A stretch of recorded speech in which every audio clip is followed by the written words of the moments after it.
il y a toujours eu des stratégies pour affaiblir les peuples et empêcher qu'ils se solidarisent. Voici une série d'exemples historiques qui montrent comment les élites ont utilisé la division, la corruption et la manipulation pour asseoir leur pouvoir. 1. Antiquité, Rome et le panem et circenses. L'Empire romain est un des premiers exemples d'un pouvoir qui utilise la division et la distraction pour mieux contrôler le peuple. Ils ont adopté la stratégie du panem et circenses, du pain et des jeux. Distraction massive. Plutôt que de laisser les citoyens se révolter contre les inégalités, ils leur offraient du pain gratuit et des jeux de gladiateurs pour occuper leur esprit. Division des peuples conquis. Ils accordaient des privilèges à certaines tribus tout en oppressant d'autres, empêchant ainsi toute rébellion unifiée contre Rome. 2. Moyen Âge. La féodalité et l'Église comme outil de contrôle. Au Moyen Âge, le système féodal a été conçu pour diviser la population en classes rigides: clergé, noblesse et paysans. Le pouvoir était concentré entre les mains de l'Église et des seigneurs, tandis que les paysans étaient maintenus dans l'ignorance et la pauvreté. Religion comme outil de soumission. L'Église prêchait que la pauvreté était une épreuve divine et que la révolte contre l'ordre établi était un péché.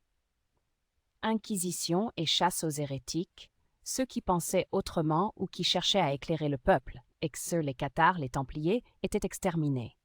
3. Colonisation, division des peuples autochtones et destruction des cultures. Lors de la colonisation, les Européens ont appliqué des stratégies pour briser les peuples autochtones. Depuis la colonisation, diverses stratégies ont été mises en place pour affaiblir les peuples et empêcher leur unité.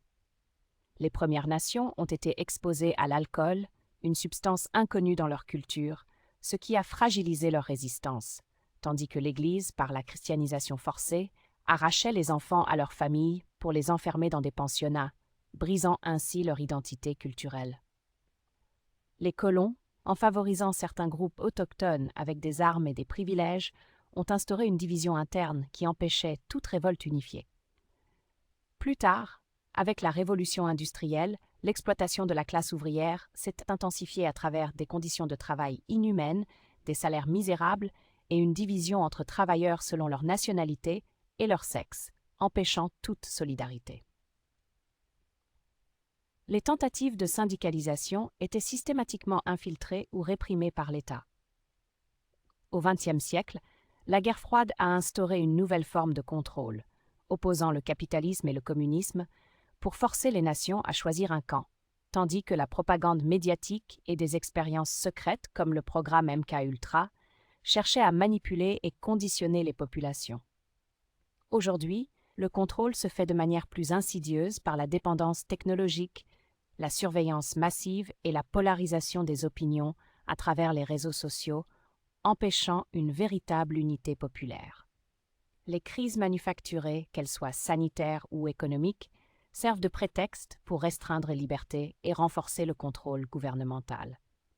Peu importe l'époque, les élites ont toujours utilisé la division et la manipulation pour affaiblir le peuple, mais en prenant conscience de ces mécanismes, il devient possible de s'en libérer.